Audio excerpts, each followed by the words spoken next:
Hi, everyone. Welcome to the presentation today. My name is Vivian Chen. I'm Associate Professor at Nanyang Technological University, Singapore, as well as Erasmus University, Rotterdam. Today, I'm here to present our paper together with my co-author, Dominic. Hi everyone, I'm Dominic. I'm a PhD student from Nanyang Technological University in Singapore. Our paper is titled The Effects of Avatar Personalization and Human Virtual Agent Interactions on Self-Esteem. And this project is funded by the National Research Foundation under the AI Singapore program in Singapore. So the motivation of the study is really based on some of the previous research where we've seen VR is effective in affecting some type of self-concept. And in this project, we want to focus on self-esteem. So self-esteem is broadly defined as individuals' evaluation towards their own self-worth. And from past research, we know that positive self-esteem would actually improve quality of life. Poor self-esteem then is associated with negative well-being. And also based on previous research that we know that avatar embodiment have an influence on different aspects of self-esteem. For example, previous research had said if you have embodied an avatar that's taller than your actual self, it would increase your appearance self-esteem. And so similarly, user avatar similarity, which means that if you think that your avatar is similar to you, that is positively associated with self-awareness. And then when you have a higher self-awareness, then it's likely to also influence your self-esteem. So based on these kind of past research, we have the first research question: how does embodying a personalized avatar map with users' actual facial features influence self-esteem? And that's our first set of question. Then we also want to look into within virtual reality environment, what happens when users also interact with the virtual agents. And this is based on the previous research on computers as social acts.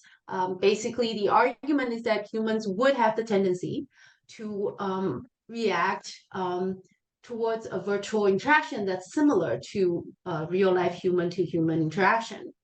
And on top of that, research also said that if you have a positive social interaction with others, that can enhance positive self-esteem. But if you have negative interactions with other people, that tend to lower self-esteem. So based on those research, we propose RQ2. How does a positive and negative interactions with a human-like virtual agent influence self-esteem? And RQ3. How does embodiment of a personalized avatar interact with the quality of interactions with a human-like virtual agent and influence self-esteem? And now I'll pass the time to Dominic to explain the experiment. All right, thanks, Vivian. In this study, there were a total of 171 participants, with more than half of them being female participants. So the average age of our participants was around 22 years old. Majority of them were undergraduate students. And in order to examine the key research questions, we employed a 2x2 experimental design. In the first experimental manipulation, we manipulated avatar personalization, and in this condition, participants were randomly assigned to embody either a personalized avatar mapped with their actual faces or a non-personalized avatar with predetermined facial features as seen in the second image at the bottom in the virtual environment. And in the second condition, we actually manipulated virtual agent interaction quality. Participants in this case were assigned to either interact with a virtual agent positively or negatively. And these interactions were presented in the form of text dialogues.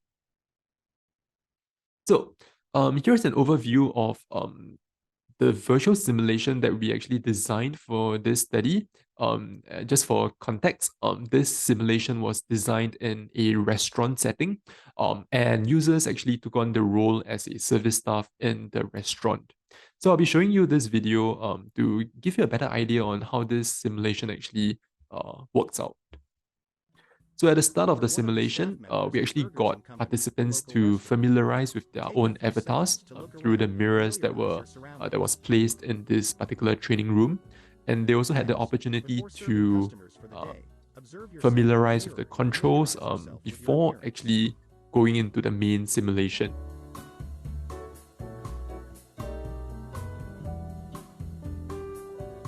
It's time to start your shift and serve new customers for today's lunch crowd.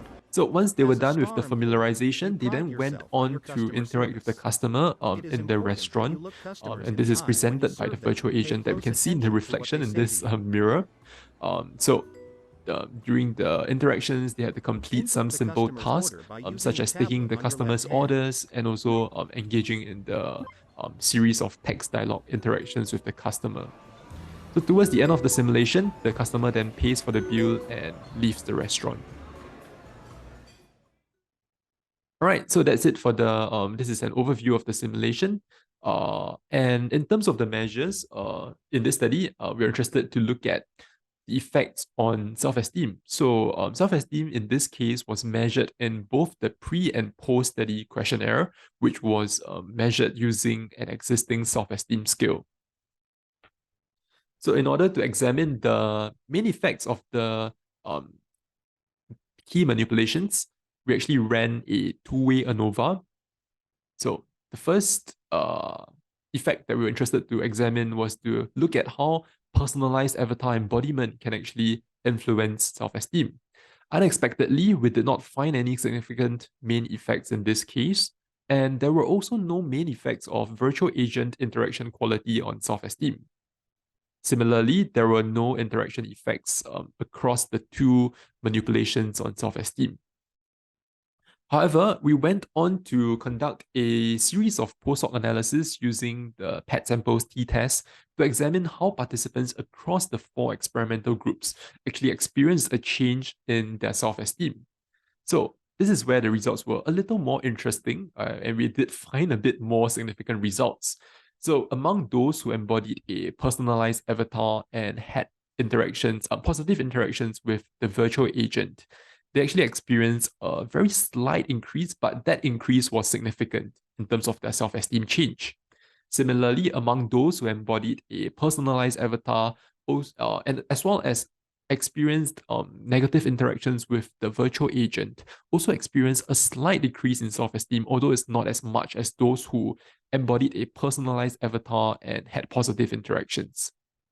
However, among those who embodied a non-personalized avatar and had either positive or negative interactions, in those two groups, we did not see any significant change in self-esteem. Based on the results that we have, it actually provided us with some preliminary indications that personalized avatar embodiment may perhaps enhance our self-esteem, potentially through increasing our self-awareness. However, more research is needed to validate this finding. It is also possible that we might not have seen certain significant effects across the experimental conditions, potentially due to the scale that was used to measure self-esteem. So future studies could also consider using other self-esteem measures. In terms of the interaction quality with the virtual agent, we unexpectedly did not find any significant findings in this case. However, further research is actually needed to understand what are some of the potential underlying mechanisms of human virtual agent interactions that may actually influence individuals' self-evaluations. So that's all for our presentation. And if you have any questions about this study, feel free to contact us at our emails here. And thank you for listening to the presentation.